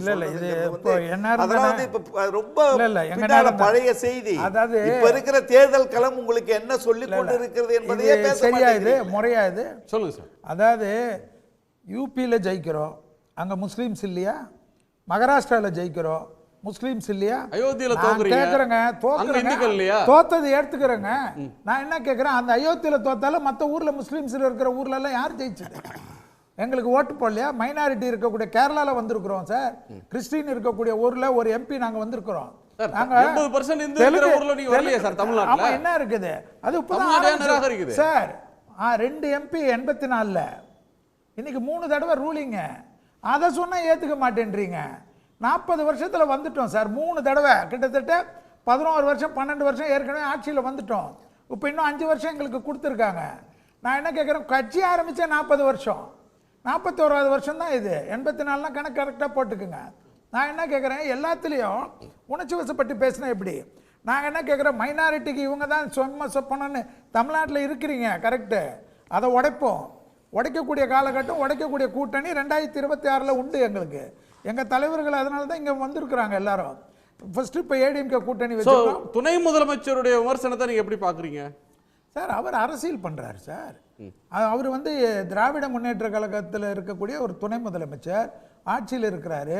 அவர் ஏடிஎம்கேல டேமேஜ் பண்ணுறதுக்கு ஏதாவது பேசினா தானே சார் அவர் அரசியல் செய்ய முடியும். எங்களோட சேர்ந்தா ஏடிஎம்கேக்கு நஷ்டம்னு அவர் சொல்லி தான் தீரணும். ஏடிஎம்கே மீதான விமர்சனம்ன்றது மேலெழுந்த வாரியா அரசியலுக்காக செய்யக்கூடிய விமர்சனம் இல்லை, அது அப்படி எடுத்துக்கொள்ளவே முடியாது. அண்ணா திராவிட முன்னேற்ற கழகத்தினுடைய அம்மையார் ஜெயலலிதா அவர்கள் மறைவிற்கு பின்னால் நடந்த அரசியல் அதிமுகவில் ஏற்பட்டிருக்கிற மாற்றங்கள், அதிலிருந்து வெளியேறிய தினகரன் அவர்கள், ஓபிஎஸ் அவர்கள் என்று ஒரு நீண்ட கதை அது. அந்த கதை அதில் ஒரு 4 ஆண்டுகளுக்கு மேலாக அண்ணன் எடப்பாடியார் அவர்கள் ஆட்சி நடந்த காலத்தில் தமிழகம் எப்படி இருந்தது, தமிழகம் எந்தெந்த துறைகளில் வளர்ச்சி அடைந்திருந்தது, இதிலெல்லாம் வீழ்ச்சி அடைந்திருந்துங்க ஒரு ஒப்புமை ஆய்வறிக்கையே நமக்கு இப்போ வந்தாச்சு. கடந்த 4 ஆண்டுகளில் இருந்ததை விட இந்த முறை எல்லா 13 துறைகளில் இப்போ ஒரு 16 துறைகளில் தமிழ்நாடு இந்தியாவில் முதன்மை மாநிலமாக வந்திருக்கிறது என்று சொன்னால், ஒரு இடத்திலிருந்து இன்னொரு இடத்திற்கு ஒரு பெரிய ஒரு வீச்சோடு நம்ம முன்னேறி இருக்கிறோம் என்பதை பார்க்கிற பொழுது, எடப்பாடியாருடைய ஆட்சி அதில் ஒரே ஒரு விஷயம் மட்டும் நான் சொல்லிடுறேன். 1970 இன்றைக்கு வரைக்கும் ஜிஎஸ்டிபி எடுத்துக்கிட்டிங்கன்னா 8% என்பது எந்த ஆட்சியாக இருந்தாலும் அந்த 8% மட்டும் தொடர்ந்து கொண்டே வந்து கொண்டிருக்கிறது. தொடர்ந்து நீங்கள் 70லேருந்து நீங்கள் ஒவ்வொரு ஆண்டும் எடுத்துக்கங்க, 7.9 வந்திருக்கே தவிர 8க்கு குறைவாக இருந்ததில் இந்தியாவிலேயே ஸ்டடி எக்கனாமிக்கல் குரோத் இருக்கிற மாநிலம் தமிழ்நாடு. அதில் நான் குறை சொல்லலை உங்களை. ஆனால் இப்பொழுது 9.69% உண்மையான வளர்ச்சியை ஒரு மாநிலம் பெற்றிருக்கிறது என்று சொன்னால் அதற்கான செயல்பாடுகள் என்ன, அதைத்தான் நம்ம ஆய்வு பண்ணணுமே தவிர கடந்த காலங்களில் எடப்பாடியார் ஆட்சியை ஓரமாக வச்சிருங்க. அது ஆய்வு வந்துருச்சு. அதை விட நாங்கள் 100 அடிகள் தள்ளி பாய்ந்திருக்கிறோம், உயர்ந்திருக்கிறோம். இன்னைக்கு எடுத்துக்காட்டாக தமிழ்நாடு இன்னைக்கு வந்திருக்கிறது என்று சொன்னால் அதில் என்ன ஒரே ஒரு காரணம் சொல்லிடுறேங்க. வளர்ச்சி என்பதற்கு 2 கூறுகளை நம்ம பார்க்கணும். இந்தியாவிற்கே எடுத்துக்காட்டு நரேந்திர மோடி உட்பட நிதியமைச்சர் நிர்மலா சீதாராமன் உட்பட எல்லாம் இங்கே தமிழ்நாட்டில் டியூஷன் எடுத்துக்கிட்டு போனோம். என்ன பார்வை? தமிழ்நாடு வளர்ந்தா இந்தியா வளருன்றீங்க. கண்டிப்பா நீங்க 5 ட்ரில்லியன் எக்கானமி எங்கிருந்து வரும்? இப்போ இந்த கன்ஃபெடரேஷன் ஆஃப் இந்தியன் இண்டஸ்ட்ரி ஒரு ஆய்வறிக்கை கொடுத்திருக்கான். என்ன ஆய்வறிக்கை கொடுத்திருக்கான்னு தெரியுமா? இப்பொழுது இருக்கிற நிலை இதே நிலை தொடர்ந்தால் 2047 $2.7 trillion எக்கானமியை தமிழ்நாடு எட்டும். எக்கனாமிக் டைம்ஸ் ஆஃப் இந்தியா போட்டிருக்கிறான். இப்பொழுது வந்திருக்கிற இந்த 9.69% வளர்ச்சி என்பது இன்னமும் அதிக வேகத்தோடு தொடர்மையானால் 4.5 ட்ரில்லியன் எக்கானமியை தொடுவதற்கு கூட தமிழ்நாட்டிற்கான வளர்ச்சிக்கு அடிப்படை இருக்கிறதுன்னு Confederation of Indian Industry Economic Times கொடுத்திருக்கான். அதுக்கு என்ன காரணம் தெரியுமா உங்களுக்கு? மற்ற மாநிலங்களிடம் வந்து தமிழ்நாடு ஏன் வேறுபட்டு நிக்குது? ஏன்னா எடப்பாடி ஆட்சியை பத்தி நம்ம விமர்சனமே செய்ய வேண்டாம், அவருக்கு தெரிந்ததை அவர் செய்தார், அவ்வளவுதான். இப்பொழுது என்ன மாற்றம் என்றால், அடித்தளம் என்பது திராவிட மாடல் ஆட்சியினுடைய அடித்தளம், 100 ஆண்டு கால அடித்தளம். இந்த 4 ஆண்டுகளில் என்ன மாற்றம் ஏற்பட்டிருக்கிறது என்றால், எப்படி உயர்ந்திருந்த மலேசியா பொருளாதாரம் வீழ்ந்தது, அதல பாதாளத்தில் கிடந்த தென்கொரியாவினுடைய வளர்ச்சி என்பது இன்னைக்கு எப்படி 2025 எட்டி பிடித்திருக்கிறது என்பதெல்லாம் ஆய்வு செய்து பார்த்து எது மாதிரியான பொருளாதார வளர்ச்சியும் எது மாதிரியான வேலை வாய்ப்புகளும் எது மாதிரியான இண்டஸ்ட்ரீஸும் அது வந்து ஒன்லி அசம்பிள் பண்ணணுமா, இல்லை இங்கே தயாரிக்கணும், டெக்னாலஜி இன்னோவேஷன் வேணும், டெக்னாலஜி டெவலப் பண்ணணும் என்று உலக நாடுகள் சிந்திக்கக்கூடிய இடத்தில், ஜப்பானியர்களும் ஜெர்மனிகளும் சிந்திக்கக்கூடிய இடத்திற்கு இன்றைக்கு தமிழகத்தினுடைய நிலையை உயர்த்தி இருக்கிற பொழுது கடந்த 4 ஆண்டுகளில் எடப்பாடி ஆட்சியை வந்து இந்த ஆட்சியோடு ஒப்பிட்டு பார்ப்பதே நான் தவறு என்று சொல்வேன். தமிழ்நாடு வளரணும்னா இந்த ஆட்சி தொடரணும், இது மாற்றணும்னு சொல்றது தமிழ்நாட்டுக்கு செய்யற கேடுன்னு சொல்றாரு. அண்ணா திராவிட முன்னேற்ற கழகம் எத்தனை ஆண்டு நடுவில் இருந்தது, அவங்களெல்லாம் வளர்ச்சி விட கொடுக்காம நீங்கள் மட்டுமா வந்து ஜொம்முன்னு வளர்த்துட்டீங்க. அதான் 8% வளர்ச்சி நான் ஒரு ஒப்பீடு உங்களுக்கு இப்படி சொல்லுவீங்கன்னு நான் கொடுத்தேன். இவர் என்ன சார், நான் என்ன கேட்குறேன், அவரே பேசிட்டேன் ஐயாவே. நான் என்ன கேட்குறேன், திராவிட முன்னேற்ற கழகத்தினுடைய பிரச்சார கூட்டமாக வச்சுக்கோங்க டிபேட்டை, எங்களை பேச விடுங்க சார். நான் என்ன கேட்குறேன், நடுவில் என்ன ஜெயலலிதா அம்மையார் ஆட்சி இருந்தது 2 முறை, எடப்பாடி ஐயா ஆட்சி இருந்தது, ஓபிஎஸ் ஐயா ஆட்சி இருந்தது, இவங்கெல்லாம் வளர்க்காம நான் என்ன கேட்குறேன், இவங்கெல்லாம் வந்துட்டு நடுவில் இப்போ வந்து டிஎம்கே ஆட்சி வந்துருக்கு. ஓபிஎஸ் ஐயா ஆட்சியெல்லாம் ஞாபகப்படுத்துறதுக்கு நீங்கள் ஒருத்தராவது இருக்கீங்களே. ஆமாங்க, முதலமைச்சர் தானே, ஜானகி அம்மாவும் முன்னாள் முதலமைச்சர் தானே, அதில் என்ன உங்களுக்கு வருத்தம்? ஜானகி அம்மா முன்னாள் முதலமைச்சர்னு படிக்கிறச்சு ஸ்கூலில் இருக்குல்ல, அதை வந்து மாற்ற முடியாதுங்க. ஒரு தடவை சிஎம் ஆகிட்டா சிஎம் தானேங்க, புரோட்டோகால் என்ன இருக்கு, முன்னாள் முதலமைச்சர் தானே. அந்த சிஎம்க்கு பாக்கியம் கிடைக்கலையே, அதாவது பார்க்கறதுக்கு பாக்கியம் கிடைக்கலையே, அதாவது என்னதுக்கு பாக்கியம் கிடைக்கலன்னு தெரியல. அது ராஜீவ்காந்தி, அதாவது ராஜீவ்காந்திக்கு பாவம் ஓபிஎஸ்க்கு பாக்கியம் கிடைக்கலன்னா அவர் வேணுமா வேண்டுதலுக்கு என்கிட்ட பரிகாரம் கேட்கட்டும் கொடுக்குறேன், அதை பற்றி எனக்கு கவலை இல்லை. ஆமா கொடுத்துருந்தோம்ல, எங்க வந்திருக்கிறோமோ அந்த வேலையை கரெக்டா பண்ணிடணும்ல. எனக்கு ஒன்னே மட்டும் சொல்லிட்டேன், ஒரே 5 செகண்ட் நீங்க பேசிக்கீங்க, நீங்க மைக்கை கைட்டு கொடுத்துட்டு புதுமையான திட்டம். ஒரே நிமிஷம், கருத்து சொல்லிடுறேன்.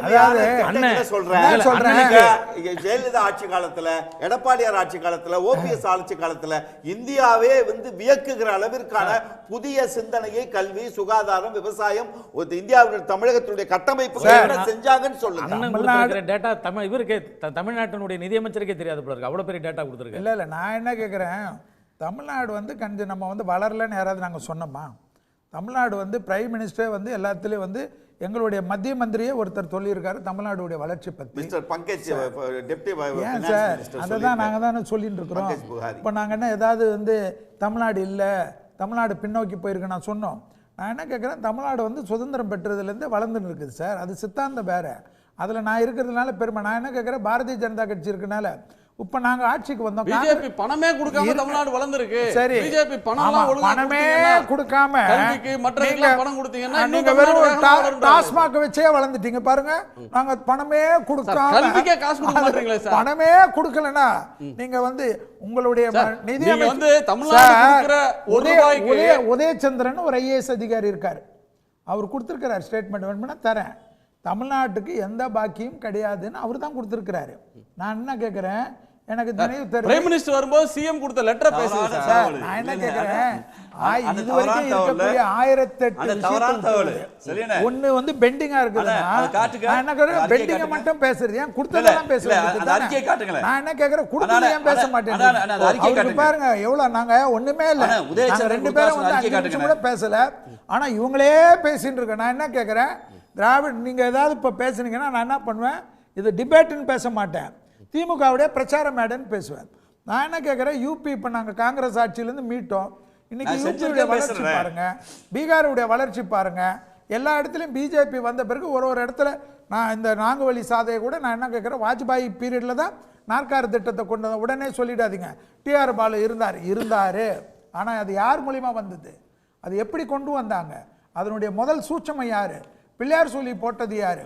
நாங்கள் என்ன கேட்குறோம், உலக அளவில் இன்றைக்கி எல்லாத்துலேயும் இந்தியான்னா எந்த ஊர்களையும் ஒரு மதிப்பு மரியாதை வந்திருக்குன்னா மாண்புமிகு பிரதமர் மோடி வந்த பிறகு தான். பிரதமர் மோடி வந்து தஞ்சாவூரில் வந்து நின்று நம்மளுடைய பெருமையை தான் பேசிட்டு போகிறாரு. அவர் என்ன இப்போ பாரதிய ஜனதா கட்சியுடைய பெருமையை பேசிட்டு போகிறாரு, நம்மளுடைய மன்னர்கள் செய்த பெருமையை பேசிட்டு போகிறாரு. போகிற இடத்துலலாம் திருக்குறளை பற்றி பேசுகிறாரு. பாரதிய ஜனதா கட்சி வந்து இப்போது ஏடிஎம்கேவோட சேர்ந்த உடனே பாரதிய ஜனதா கட்சியிலேருந்து ஏடிஎம்கே காப்பாற்றுறதுக்கு நாங்கள் எல்லாரும் ஒன்றா சேர்ந்து தமிழக மக்களை காப்பாற்றுறதுக்கு தான் வந்திருக்கிறோமே தவிர கட்சிகளை காப்பாற்றுவதற்காக வரல. திராவிட முன்னேற்ற கழக ஆட்சியில் இருக்கக்கூடிய பிரச்சனைகளிலிருந்து தமிழக மக்களை 2026 ஆண்டு கூட்டணியில் வெற்றிகரமாக இருந்து காப்பாற்றுவதற்காக உருவாக்கப்பட்ட ஒரு கூட்டணி பிள்ளையார் சொல்லிக்க கதற ஆரம்பிச்சிருக்கீங்கன்றது தான் ஆச்சரியம். திரு ஆதவன் திருச்சினே உங்க கோணம். முதல்ல பிரதமர் தஞ்சாவூருக்கு வந்து தமிழர்களுடைய பெருமையை தான் பேசிட்டு போனார்னு சொல்கிறார் நண்பர். அப்படி தமிழர்களுடைய பெருமையை, தமிழின் பெருமையை பேசக்கூடியவர் தமிழர்களுடைய தொல்லியல் நாகரிகத்தினுடைய ஒரு கலங்கரை விளக்கமாக விளங்கும் கீழடி ஆய்வறிக்கையை ஏன் வெளியிடாமல் வைத்திருக்கிறார்கள், தொல்லியல் ஆய்வுகளுக்கென்று ஒதுக்கப்பட்ட தொகையில் 25% மேல் ஏன் குஜராத்தில் மட்டுமே செலவழிக்கப்படுகிறது, ஓடாத சரஸ்வதி நதியை கண்டுபிடிப்பதற்காக ஏன் பெருந்தொகை செலவழிக்கப்படுகிறது, ஒரு 2 ஆண்டுகள் தீவிரமாக களப்பணி செய்து 982 பக்கம் கொடுக்கப்பட்ட கீழடி அமர்நாத் ராமகிருஷ்ணா கொடுத்த அறிக்கையை 102 குழிகளை தோண்டி ஆய்வு செய்து கொடுத்த அறிக்கையை ஏற்க மாட்டோம், ஆனால் வெறும் 6 குழிகளை மட்டுமே தோண்டி எடுத்த ஸ்ரீராமனுடைய அறிக்கையை நாங்கள் கேட்டு வாங்குவோம் என்றெல்லாம் ஏன் பேசுகிறார்? அதை பற்றி பிரதமர் எங்காவது பேசினாரா என்பது ஒரு பக்கம். பிரதமர் மேடையில் பேசுகிறார், நாங்கள் தமிழ்நாட்டுக்கு 3 லட்சம் கோடி கடந்த 10 ஆண்டுகளில் கொடுத்திருக்கிறோம் என்று. அதே மேடையில் ஒன்றிய இணையமைச்சர் எல் முருகன் பேசுகிறார், நாங்கள் தமிழ்நாட்டிற்கு 12 லட்சம் கோடி கொடுத்திருக்கிறோம் என்று பேசுகிறார். 2 பேரில் யார் பேசியது உண்மை, யார் காலை வாருவதற்காக பொய்யை அவிழ்த்து விட்டார்கள் என்பதையும் நாம் இங்கு சேர்த்து விவாதிக்க வேண்டியிருக்கிறது. அதற்கடுத்து நேரடியாக நாம் இந்த தலைப்புக்கு வந்தால், இந்த தலைப்புக்கு வரும்போது மட்டும் தமிழ்நாட்டை என்ன திராவிட முன்னேற்ற கழகம் மட்டும் ஆண்டதா, ஜெயலலிதா இல்லையா, VN ஜானகி இல்லையா, ஓமந்தூரார் இல்லையா என்று கடந்த காலத்தில் இருந்த முதல்வர்களை எல்லாம் அவர்களுக்கும் இந்த வளர்ச்சியிலே பங்கு இருக்கிறது என்று நண்பர் இங்கே சுட்டிக்காட்டினார். வரவேற்கக்கூடிய விஷயம்தான். இதே விஷயத்தை அப்படியே ஒன்றிய அரசுக்கு பொருத்தினால் ஏதோ மோடி பிறப்படுத்த பிறகுதான் இந்தியா என்கிற ஒரு நாடே உருவானதைப் போல இவர்கள் இங்கே வந்து ஒரு பிம்பத்தை உருவாக்கி கொண்டிருக்கிறார்கள். அப்போது மட்டும் இந்த நாட்டினுடைய வளர்ச்சிக்காக நேரு தொடங்கி மன்மோகன் சிங் வரைக்குமாக இடையிலே இடதுசாரிகளுடைய ஆதரவோடு அமைந்த கூட்டணி ஆட்சிகள் உட்பட VP சிங் ஆட்சி, இதெல்லாம் வந்து இந்தியாவினுடைய வளர்ச்சிக்கு எந்த பங்களிப்பும் செய்ததாக இவர்களால் சொல்வதற்கு நாக்கு திரும்பாது. இது மட்டுமல்ல, இந்தியாவினுடைய வளர்ச்சியில் இஸ்லாமியர்கள், சிறுபான்மையினர்கள் ஆட்சி இருக்கக்கூடிய பங்கை, இந்த நாட்டினுடைய வளர்ச்சிக்காக அவர்கள் சிந்திய இரத்தத்தை இஸ்லாமிய மக்கள் இந்த நாட்டினுடைய விடுதலை போராட்டம் தொடங்கி 1806 வேலூர் புரட்சியிலிருந்து அவர்கள் சிந்திய இரத்தத்தின் அளவை இவர்களால் மதிப்பதற்கு இவர்களுக்கு மனசு வராது. அப்போது மட்டும் இந்த நாட்டின் வளர்ச்சியிலோ, விடுதலையிலோ, மேம்பாட்டிலோ எல்லா சமூகங்களுக்கும் கூட்டு பங்கிருக்கிறது என்பதை இவர்களுக்கு சொல்வதற்கு மனசு வராது. திராவிட முன்னேற்ற கழக ஆட்சியை பின்னுக்கு தள்ள வேண்டும், அதனுடைய பெருமைகளை குறைத்து காட்ட வேண்டும் என்றால் மட்டும் அப்போது எல்லாருக்கும் பங்கு இருக்கிறது என்று ரொம்ப பெருந்தன்மையாக எல்லாருக்கும் வாரி வழங்கக்கூடிய இந்த போக்கு ஒரு சரிதானா என்பதை இந்த நேரத்தில் சொல்ல விரும்புகின்றேன். அதற்கு அடுத்தது இப்போ நாம் பேச வேண்டிய விஷயம் இந்த தலைப்பை ஒட்டி நடக்கிற விவாதம். இந்த தலைப்பை ஒட்டி நடக்கிற விவாதத்தில் ஏன் எடப்பாடி பழனிசாமி அவர்கள் தன்னை பாரதிய ஜனதாவிடமிருந்து மீட்டுக்கொள்ள வேண்டும் என்று நாம் சொல்கிறோம் என்றால் அதற்கு வேறொன்றும் காரணம் இல்லை. எடப்பாடி பழனிசாமி அவர்கள் கடந்த நாடாளுமன்ற தேர்தலின் போது நாங்கள் பாரதிய ஜனதா கட்சியை ஆதரிக்க மாட்டோம், ஒருபோதும் ஆதரிக்க மாட்டோம் என்று சொன்னார். எடப்பாடியினுடைய சீடக்கோடிகள் அனைவருமே பாரதிய ஜனதா எங்களுக்கு ஒரு தேவையற்ற சுமை, அதை நாங்கள் தூக்கி கொண்டு போனதனால்தான் நாங்கள் தோல்வியடைந்தோம் சட்டமன்றத்தில், இனி ஒருபோதும் அந்த கூட்டணியை அமைத்துக் கொள்ள மாட்டோம் என்று சொன்னார்கள். அவர்களுடைய தாங்க தலைவி தாரகை அவங்க கூட வந்து சொல்லியிருந்தாங்க, மோடியா லேடியா என்றால் நான் தான் என்னை முன்னிறுத்துவேனுடைய மோடியை நான் பின்னுக்கு தள்ளுவேன் என்று சொன்னார். ஆனால் இன்றைக்கு நாடாளுமன்ற தேர்தலில் நடந்த அந்த நிலைப்பாட்டுக்கும் எடுத்த நிலைப்பாட்டுக்கும் இப்போது எடப்பாடி பாரதிய ஜனதாவுடன் கூட்டு சேர்ந்ததற்கும் இடையில் என்ன புதிய சூழல் உருவாகிவிட்டது? நாடாளுமன்ற தேர்தலில் கூட்டு சேர முடியாது என்று சொன்ன எடப்பாடி இப்போது கூட்டு சேர்ந்திருப்பதற்கு இடையில் என்ன புதிய மாற்றம் வந்து விட்டது என்பதை எடப்பாடி இதுவரையும் மக்களிடம் அவர் தெளிவுபடுத்தவே இல்லை. எதற்காக அவர் வந்து இப்போது கூட்டு சேர்ந்திருக்கிறார்? சரி, கூட்டு சேர்ந்தீங்க, அதை ஏன் தமிழ்நாட்டு மக்களுடைய தலையில் கணக்கு எழுதுறீங்க? உங்களுக்கு ஏதோ சொந்த நெருக்கடி, உங்களுடைய சொந்த கட்சியினுடைய எதிர்ப்பை மீறி ஜெயக்குமார் போன்றவர்களெல்லாம் அப்படி கதறி கதறி சொன்னார்கள், நான் வந்து அந்த தேவையற்ற சுமையை தூக்கி கொண்டு போனதனால்தான் சிறுபான்மை சமூகம் என்னை நிராகரித்தது என்று அப்பட்டமாக பொது வெளியிலே அழுது தீர்த்தார். அப்படி இருக்கிற நேரத்தில் இப்போது என்ன மாற்றம் நிகழ்ந்து விட்டது அல்லது என்ன மாற்றம் நிகழ வேண்டும் என்பதற்காக பாரதிய ஜனதா கட்சியுடன் அவர் கூட்டு சேர்ந்திருக்கிறார் என்பதை மக்கள் மத்தியில் வந்து அவர் தெளிவுபடுத்தணுங்கிறது ஒன்று. ரெண்டாவது, நாங்க யாரு கூட கூட்டு சேர்ந்தா உங்களுக்கு என்ன அப்படின்னு வந்து எடப்பாடி இல்லை திராவிட முன்னேற்ற கழகத்தை எதிர்த்து தான் வைகோ சார் ஆரம்பித்தார். வைகோ சார் பேசாத பேச்செல்லாம் இல்லை. இப்போ திராவிட முன்னேற்ற கழகத்தில் அவர் ஏதோ ஒரு திருந்தி இல்லைன்னா திருப்பி ஏதோ ஒரு சேர்ந்துருக்கார். அப்போது அதில் வந்து ஏதோ ஒன்று அவருக்கு பிடிச்சிருக்கிற விஷயம் நடந்திருக்கு. எடப்பாடி சார் அது போல தான் எங்களை பற்றி பேசினார். இப்போ அவர் சேர்ந்துருக்காரு. இப்போ வைகோ சார் சேர்ந்தது எப்படி வந்து உங்களுக்கு ஒரு ஆனந்தம்? அது என்னன்னா கேக்குறாரு. அது போல எடப்பாடி சாரும் வந்து அவர் என்ன காரணம் தான் கேக்குறாரு. அவர் திருந்தி வந்திருக்கிறாருன்றீங்க. ஆமா, அப்ப வைகோ சார் திருந்தி வந்திருக்காருன்றீங்க. ஓகே, அதே போல தான் எங்களுக்கு. சோ பிஜேபி திருந்தி ஏடிஎம்கே வரல. இல்ல வைகோவுக்கு வந்து வைகோ வெளிப்படையா சொல்லி விட்டார் எதற்காக ஆரம்பிச்சாரு. ஓகே, வைகோ சார் எதுக்கு கட்சி ஆரம்பிச்சாரு? ஒரு லாஜிக்கை நீங்க கேக்குறீங்க, நான் லாஜிக்கா சொல்லுங்க. அவர் பதில கேட்றோம். அந்த லாஜிக் நாங்க சேர்ந்தா மட்டும் ஏன் உங்களுக்கு கஷ்டமா இருக்கு? ஓகே, அத அதாவது வைகோ வந்து ஏன் பிரிஞ்சுங்கிறதையும் ஏன் சேர்றங்கிறதுக்குமான காரணத்தை வெளிப்படையாக சொல்லிட்டாரு. எடப்பாடி எங்கேயாவது சொல்லியிருக்கிறாரா? எடப்பாடியை ஏங்க இப்போ கூட்டு சேர்ந்தீங்க அப்படின்னு கேட்டால், நாங்கள் யாரு கூட சேர்ந்தா உங்களுக்கு என்னன்ற வார்த்தை தான் சொல்கிறாரே ஒழிய, அவர் இதுவரைக்கும் தமிழ்நாட்டு மக்கள் நலனை சார்ந்து அவர் கூட்டு சேர்ந்ததாக என்னென்ன காரணங்களுக்காக நான் கூட்டு சேர்ந்திருக்கிறேன், நீட் தேர்விலிருந்து விலக்களிப்பதற்காக ஒப்புதல் கொடுத்திருக்கிறது அப்படின்னு சொல்லி சொன்னாரா? அல்லது வேறு ஏதாவது தமிழ்நாட்டினுடைய பல்வேறு மசோதாக்கள் நிறைவேற்றப்பட்டு கிடப்பில் போட்டு வச்சிருந்த இந்த கவர்னரை மாற்றணுங்கிறத நான் கோரிக்கையாக வச்சுருக்கிறேன், அதுக்காக வந்து ஆதரிக்கிறேன்னு சொல்லி சொல்கிறாரா? அல்லது தமிழ்நாட்டுடைய வளர்ச்சி திட்டங்களுக்கு வர வேண்டிய நிதிகளுக்காகவோ அல்லது கீழடி விஷயத்துக்காகவோ அல்லது இங்கே வந்து அவங்க செய்து கொண்டிருக்கின்ற வகுப்பாத வெறியூட்டு நடவடிக்கைகளை நிறுத்திக் கொள்வதாக என்னிடம் வாக்குறுதி கொடுத்திருக்கிறார்கள் என்றோ, அல்லது காஷ்மீர் தனி அந்தஸ்தை மீண்டும் கொண்டு வந்து விடுவேன் என்று ஒரு நாட்டின் இறையாண்மை மீது நம்பிக்கை வைத்து அவர்கள் வாக்குறுதி கொடுத்திருக்கிறார்கள் என்றோ, என்ன பிரச்சனை சிறுபான்மையினருக்கு எதிரான செய்ய மாட்டோம். இல்ல நான் வந்து தவிட்டு கடையில தானியம் கேட்கிற ஆள் இல்ல. எடப்பாடிக்கிட்ட போய் இதெல்லாம் இருக்குன்னு நான் நினைக்கவே இல்லை. இது என்ன வந்து எடப்பாடிக்கு நான் கேட்கல. அவர் ஏதாவது குறைஞ்சபட்சம் இப்படி வந்து ஒரு கப்சா விடுறது கூட அவர் இதுவரைக்கும் சொல்லலையே. கடந்த காலத்தில் பிஜேபியோடு உறவு வைத்து கொண்ட பிஜேடி என்னாச்சு, ஏஏபி என்னாச்சு, அகாலிதளம் என்னாச்சு, ஒய்எஸ்ஆர் காங்கிரஸ் என்னாச்சு, அப்புறம் வந்து சிவசேனா என்னாச்சு, இப்போ கடைசியா உங்க ஏடிஎம்கேவே 4 கட்சியா உடைச்சு, நீங்க பிரிஞ்ச பின்னாடியும் கூட பாரதிய ஜனதாவோடு கூட்டணி வைத்துக் கொண்ட பாமக இன்னைக்கு 2 இருக்கு. பாரதிய ஜனதா கட்சியுடன் யாரெல்லாம் கூட்டு சேர்ந்திருந்தார்களோ, கூட்டு சேர்ந்த எல்லா கட்சியும் அது தனக்கு வேண்டிய ஒரு கும்பலை ஒரு கோஷ்டியை உருவாக்கி அந்த கட்சியை 2ஆக 3ஆக பிளவு செய்திருக்கிறது. அப்படி பிளந்து அதில் ஒரு பகுதியை தன்னோடு அது இணைத்துக் கொண்டிருக்கிறது. இவர்களோடு நம்பி கூட்டுக்கு வந்தவர்களை நட்டாற்றில் விட்டிருக்கிறது.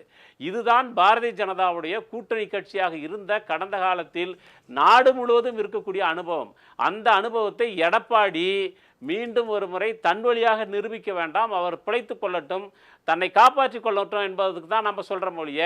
இவர் வந்து ஏதோ வந்து அப்படியே திரும்பி வந்து திராவிட இயக்க கருத்தியலை பூரா தூக்கி பிடிச்சி தமிழ்நாட்டை அப்படியே நட்டு குத்தா நிப்பாட்டிடுவார்ன்ற நம்பிக்கைலாம் நான் சொல்லலை. இது வந்து ஒரு தமிழ்நாட்டில் ஏதோ ஒரு வகையில் ஒரு திராவிட பாரம்பரியம் என்று சொல்லி கொண்டிருந்த ஒரு கட்சி இன்றைக்கு அந்த அடையாளத்தை முழுக்க அப்பட்டமாக துறந்து விட்டு அது அண்ணா திமுக என்கிற பெயருக்கு பதிலாக அது அமித்ஷா திமுகவாக மாறிக்கொண்டிருக்கிறது, அல்லது அடிமைகள் திமுக என்றது மாறிக்கொண்டிருக்கிறது என்கிற ஒரு அக்கறையிலிருந்து தான் தமிழ்நாட்டின் அரசியல் வெளி என்பது இது ஒரு காவி அரசியலுக்கான இடம் அல்ல. அதில் திமுக, அண்ணா திமுக போன்ற இயக்கங்கள் அதில் எப்போதும் அதனுடைய பிடி இருக்க வேண்டும். ஒரு ராஜீவ்காந்தி சொன்னதை போல ஒரு இடதுசாரி கருத்தியல், ஒரு பெரியாரிய கருத்தியல், ஒரு அம்பேத்கரிய கருத்தியலுக்கான செல்வாக்குடன் இது இருக்கக்கூடிய எதிரணிகள் இருக்கிறது ரொம்ப ஏங்குறாங்க. காட்டி கொடுக்க கூடாது என்று அதான் அது ரொம்ப அழிஞ்சுக்கிட்டு இருக்கு. அது ரொம்ப கபலீகரம் பண்ணிடுவாங்க. இன்னைக்கு அண்ணன் திருமா கூட ஒரு வார்த்தை சொன்னாரு, அதாவது அதிமுகவை பாஜக விழுங்குகிறது. உடனே இவர் சொன்னார், எடப்பாடி நாங்க என்ன புழுவா, அது என்ன விழுங்கிடுவான்? ஏன் உங்களுக்கு இன்றைக்கு கம்யூனிஸ்ட் ஒரு பக்கம் விமர்சனம், இன்றைக்கு விசிக ஒரு பக்கம் விமர்சனம், மதிமுக ஒரு பக்கம் விமர்சனம். இதனுடைய நிலைப்பாடு என்ன? கடந்த முறை நாடாளுமன்றத்தில் அதிமுகவும் பாஜகவும் பிரிஞ்சு அந்த நாடாளுமன்றத்தினுடைய வாக்குகளை திமுக பெற்றது போன்று இப்பொழுது பெறுவதற்கு, சட்டமன்றத்தில் பெறுவதற்கான முயற்சி தான் உங்களுடைய விமர்சனம். வேற இதில் எந்த கருத்தும் இல்லை. இன்னொன்று சொல்கிறேன், சாரை நீங்கள் பேச சொன்னீங்க, எடுத்த உடனே இன்னொரு குற்றச்சாட்டுக்கு போயிட்டார், கீழடி நிகழ்வுக்கு போயிட்டாங்க. கீழடி நிகழ்வுக்கு 26ஆம் தேதி ஷெகாவத் அவர்கள் தஞ்சாவூரில் கோயிலை பார்வையிட்டு சொல்கிறார். பத்திரிகையாளர் கேட்குறாங்க, கீழடி அகழ்வாராய்ச்சிக்கு இந்திய தொல்துறை தான் பணம் கொடுத்தது, அதுக்கப்புறம் அது மாநிலத்துடைய தொல்துறைக்கு மாற்றப்பட்டது, பல கல்வி நிறுவனங்கள் எடுத்துக்கிட்டு இருக்கு. இன்றைக்கு சர்வதேச அளவில் அறிவியல் தொழில்நுட்பங்களுக்காக அவ காத்திருக்கு, அவ்வளவுதான். நீங்க நிபுணர் குழு ஒப்புதல் கொடுத்தா இம்மிடியேட்டா வெளியிடப்படும் சொல்லிட்டாங்க. நீங்க எடுத்த உடனே இல்லாத ஒன்றை அதை புனைத்து சொல்லி நீங்க தமிழர்களுடைய கலாச்சாரத்தின் மீது பாஜக தாக்குகிறது என்று சொல்ல வேண்டாம். இன்னும் சொல்ல போனால் கீழடி அகழ்வாராய்ச்சிக்கு அனுமதி கொடுத்ததே மத்திய அரசு. இதே நான் நிறைவு பார்வை எடுத்துறேன். திரு ஆதவன், உங்க நிறைவு பார்வை. கீழடிக்கு முதல் 2 கட்ட ஆய்வுகளுக்கு ஒன்றிய அரசு நிதி ஒதுக்கியது என்பது உண்மை. ஆனால் 2 கட்ட ஆய்வுகளின் வழியாக தமிழர்களுடைய தொல்லியல் நாகரிகம் என்பது 2800 ஆண்டுகளுக்கு முந்தையது. கங்கை சமவெளியில் கிடைக்கக்கூடிய தொல்லியல் அகழாய்வுகளை விடவும் அங்கு கிடைக்கக்கூடிய நாகரிக தொன்மையை விடவும் இது மூத்தது என்கிற உண்மையை கண்டறிந்த பிறகு அந்த அறிக்கையை திருத்தி கொடுக்க வேண்டும் என்றுதான் இப்போது இழுத்தடிக்கிறார்களே ஒழிய அதற்கு அறிவியல் பூர்வமான சான்றுகள் எதுவும் இப்போது தேவைப்படவில்லை. அவர் மேற்கொண்ட ஆய்வின் மூலமாக அந்த ஆய்வின் மூலமாக அறிவியல் பூர்வமான 7 நிறுவனங்கள் பணியமர்த்தப்பட்டு அவர்கள் உறுதிப்படுத்திய பிறகுதான் அறிக்கை கொடுக்கப்பட்டிருக்கிறது. அதற்கு மேல் இவர்களுக்கு எந்த அறிவியல் நிறுவனத்தினுடைய ஒப்புதல் தேவை என்று இவர்கள் சொல்கிறார்கள் என்றால், இவர்கள் நாக்பூரில் இருக்கக்கூடிய கோமிய டெஸ்டுக்கு தான் இது உள்ளாகணும். இதை தவிர வேற ஒண்ணுமே கிடையாது. ஆரியர்களுக்கு பிந்தைய நாகரிகம் கீழடி என்று சொன்னால் இவர்கள் இந்நேரம் அதை அறிவித்திருப்பார்கள். ஆரியர்களுடைய வருகைக்கு பின்னால், ஆரியர்கள் இங்கு வந்தேறிய பின்னால் அது நடந்திருந்தது என்று சொன்னால் இவர்களுக்கு பிரச்சனையே கிடையாது.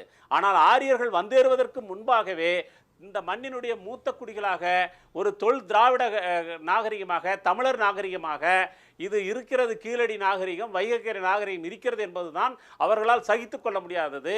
அதைத்தான் அறிவியல் என்கிற பெயரில் இவர்கள் அறிவியல் சான்று கேட்டுக்கொண்டிருக்கிறார்கள். அறிவியல் சான்று கேட்பதற்கு பாஜகவுக்கு எந்த அருகதையாவது இருக்கிறதா? செல்வி, உங்க நிறைவு கருத்து சொல்லுங்க. அதாவது ஒரே ஒரு விஷயம்தான். இப்போ பேச்சு என்ன, நாங்கள் என்ன கேட்குறோம், எப்படி மதிமுக கலைஞருக்கு அகென்ஸ்டாக கட்சி ஆரம்பித்து இன்னைக்கு திமுகவில் அடைக்கலமாயிருக்காங்க. ஸோ அவங்களுக்குள்ள கட்சியில் சேரல, சரி கூட்டணியில் வச்சுருக்காங்க, அதுதானே. அதே போல தான் இப்போ திமுகவோட கூட்டணி வச்சா திமுக கட்சி நான் சொன்ன உடனே இல்லைங்க ஐயான்றீங்கல்ல, அது தப்புன்னு சொல்கிறீங்கல்ல. அது போல தான் ஏடிஎம்கேன்ற ஒரு பெரிய கட்சி தமிழ்நாட்டில் எங்களோட கூட்டணி வச்சிருக்கு.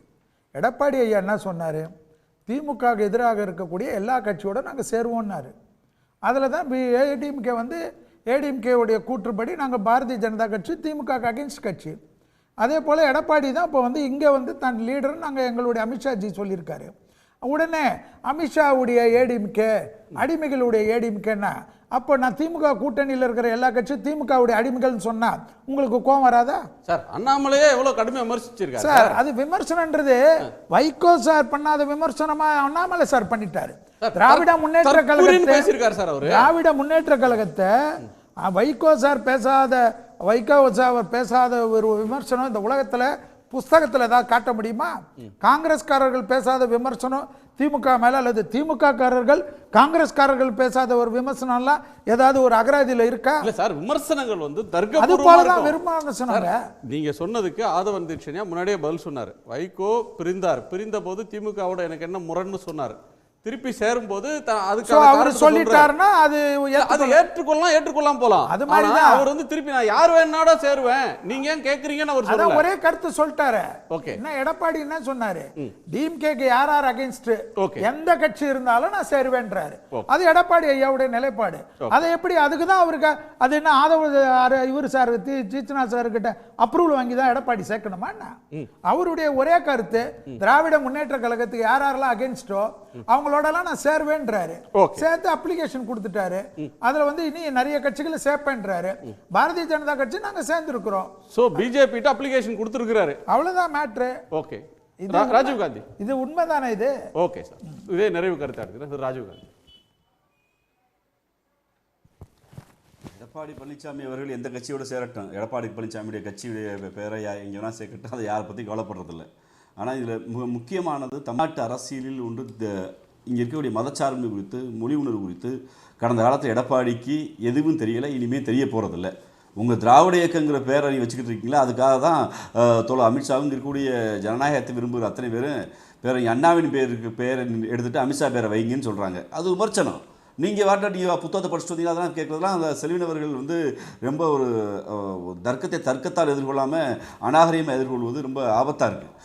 நாங்கள் சொல்வது எடப்பாடி பழனிசாமி பேசுகிற அந்த அவர் கட்சியில் இருக்கிற திராவிடம்னா என்ன, அவரை கேட்டால் புலவர்கிட்ட கேள்விங்கிறாங்க. முதல்ல எடப்பாடிட்டம் எதிர்பார்க்குறது தப்பு தான். அதுதான் பெருமதியாக தோழர் ஆதவந்திசியா சொன்னார். அவர் ஒன்று இங்கே வந்து தமிழ்நாட்டை நிமித்திட்டு வர நாங்கள் பேசவில்லை.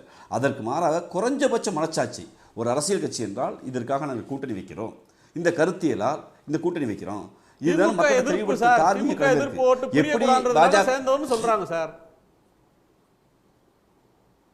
திமுக எதிர்ப்பு ஓட்டு பிரியக்கூடாதுங்கிறதுக்காக சேர்ந்துட்டோம்னு எடப்பாடியோட ஸ்டாண்டு. ஆனால் இதே ஏன் கடந்த பாராமரி தேர்தல் அந்த யானை உதயம் வரல, அவங்க அம்மையார் செல்வி ஜெயலலிதாவுக்கு அந்த யானை உதயம் வரல, ஏமாந்துட்டோம். ஓ அதனால ஏமாந்தது நீங்களே எடப்பாடியா? நாங்கள் என்ன சொல்கிறோம்னா, இன்னைக்கு எடப்பாடி எதில் வச்சிருக்கீங்கன்னா உங்கள் இடி, உங்களுடைய மச்சான் கேஸு, உங்கள் கொடநாடு கொலை வழக்கு இதெல்லாம் நீங்கள் சிபிஐ வந்துட போது பார்த்துக்குங்க எடப்பாடி அப்படின்னு மிரட்டி சேர வச்சிருக்கீங்களா? நீங்கள் சொன்னீங்களே அப்ளிகேஷன் போட்டாரு, கையை தூக்கிட்டாரு. இதில் நாங்கள் சொல்கிறது ஓகே அண்ணா, நீங்கள் ஜோதிடத்தின் அடிப்படையில் பேசணும், யூகத்தை பேசக்கூடாதா? பேசலாம். யூகத்தின் அடிப்படையில் பேச முடியாது. நடுவர் அண்ணன் சொல்லிட்டாரு யூகத்தின் அடிப்படையில் பேசக்கூடாது. நடுவர் அண்ணன் ஏற்கனவே சொல்லிட்டாரு. சோ யூகத்தின் அடிப்படையில் பேச முடியாது. முடிக்கலாம். ராஜீவ் யூகம், ஆனா யூகம் இருக்கலான்னு அரசியல் யூகம் இருக்கலாம், ஆனா அரசியல் ஜோதிடம் கூடாதுன்னு நீங்க கட்டக்கணக்கெல்லாம் வந்து வெளியே பார்த்துட்டாங்கன்னா அரசியலை பார்க்க வேணாம். நாங்கள் சொல்வது எடப்பாடி பழனிசாமி அவர்கள் அந்த இடத்துல போய் நடமாட வைக்கலாம்னு சொல்றோம். கட்சியை பற்றி கூட்டணி சேர்ந்தெல்லாம் பண்ண அதுக்கு நம்ம தோழர் அழகாக அதுக்கு பதில் சொல்லிட்டார். நான் திரும்ப அதுக்குள்ளே போய் மறுபடியும் அவருக்கு பதில் சொல்றதில்லை. இதற்குத்தான் நான் ஆரம்பத்திலே சொன்னேன், இன்றைக்கு தேர்தல் களம் அமைந்திருப்பது மதவாத இயக்கங்களின் கூட்டமைப்பு, சமூக நல்லிணக்க கூட்டமைப்பு. பாரதிய ஜனதா கட்சி அதிமுக கூட்டணி என்பது மதவாத அமைப்பு. அந்த மதவாதம் இந்த மண்ணில் தமிழக மக்களுக்கு, தமிழக இனத்திற்கு, தமிழக அரசியலுக்கு விரோதமானது. அதை எதிர்த்து நிற்போம் என்பதுதான் திமுக கூட்டணியுடைய விஷயம். ஒரு ரெண்டு சின்ன விஷயத்தை மட்டும் சொல்லிடுறேன். இந்த கீழடின்னு சொன்னாங்க, அதுக்கு ஒரே ஒரு குறிப்பை சொல்லிடுறேன்.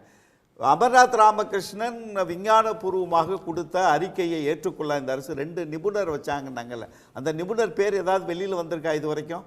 அண்ணா ரமேஷன் கேட்டால் எனக்கு ஃபோன் பண்ணி சொல்லுங்கள், வரல. இரண்டாவது, 3வது குழியை தோண்டிய ஸ்ரீராமன் அவர்கள் இங்கே ஒன்றுமில்லை, இந்த குழிகளை தோண்டியதற்கு பிறகு ஒன்றும் கிடைக்கவில்லை, இனிமேல் கீழடியில் ஆய்வு செய்ய வேண்டிய, தொல்லியல் துறை ஆய்வு செய்ய வேண்டிய அவசியம் இல்லைன்னு ரிப்போர்ட் கொடுத்தவர்கிட்ட இந்த நேரத்தில் வந்து ரிட்டையர்மெண்ட் ஆனவர்கிட்ட போய் அந்த ரிப்போர்ட்டை சப்மிட் பண்ணுங்கன்னு கேட்க வேண்டிய அவசியம் என்ன வந்திருக்கிறது? அது ஒன்று. ரெண்டாவது, இந்திய தொல்லியல் துறையை ஆய்வு பண்றதுக்கு ஒரு குழு அமைச்சாங்க, 9 பேர் கொண்ட குழு அமைச்சாங்க. அது தமிழ்நாட்டில் தான் தொல்லியல் தரவுகள் அதிகமாக கிடைக்கிற இடம். வேதகால நாகரிகத்திற்கு முந்தைய நாகரிகத்தை வெளிச்சம் போட்டு காட்டியிருக்கிற இந்த தமிழகத்தினுடைய தொல்லியல் துறையோ தென் மாநில எந்த ஆய்வறிஞர்களும் அதில் சேர்க்கல. 9 பேரும் ஒரே சமூகத்தை சேர்ந்தவர்கள். அவங்க இந்த சரஸ்வதி நதியை இல்லாத நதியை நிறுவுவதற்காக ஒரு 9 பேர் கொண்ட ஒரே சமூகத்தை சேர்ந்தவர்கள், வட இந்தியாவை சேர்ந்தவர்களை வைத்து ஒரு குழு அமைச்சிட்டு நீங்க இப்ப நியாயம் பேசலாமா? நியாயம் பேச. ரெண்டாவது, இந்த 3 லட்சம் கோடி கொடுத்துட்டோம் தமிழ்நாட்டுக்குன்னு மோடி சொன்னாருன்னு. 2004 மன்மோகன் சிங் வரும்போது $700 பில்லியன் தான் ஜிடிபி. அப்பொழுது இருந்த சதவிகிதம் அப்பொழுது தமிழ்நாட்டிற்கு கிடைத்ததும் இன்னைக்கு நாம் மாசம் நாங்க கொடுக்கிற ஜிஎஸ்டி தொகை எவ்வளவு? இந்தியாவினுடைய 3.73 ட்ரில்லியன் எக்கானமி கொண்டு வந்து உட்கார வச்சிருக்கிறீங்க. தமிழ்நாட்டுடைய ஷேர் எவ்வளவு, நாங்க எவ்வளவு டாக்ஸ் பண்ணி கலெக்ட் பண்ணி கொடுக்கிறோம், அந்த சதவிகிதத்தையும் மன்மோகன் சிங் ஒப்பிட்டு பார்த்தீங்கன்னா சதவிகிதத்தின் அடிப்படையில் நீங்கள் ஒன்றும் அதிகமாக கொடுத்து விடவில்லை. நன்றி. 3 லட்சம் பெரிய ஃபிகரை சொல்லி தமிழ்நாட்டு மக்களை ஏமாற்ற முடியாது. நன்றி. எல்லோருக்கும் நன்றி. ராமநாதபுரத்துக்கு கொடுத்த அது தமிழ்நாட்டில இருந்து மொத்தமா கொடுத்துருவீங்களா? நன்றி சார், உங்க எல்லோருக்கும் நன்றி. மீண்டும் சந்திப்போம். இது கேள்விக்களம், மக்களின் மேடை. உடனுக்குடன் செய்திகளை தெரிந்து கொள்ள சன் நியூஸ் பெல் ஐகானை கிளிக் பண்ணுங்க.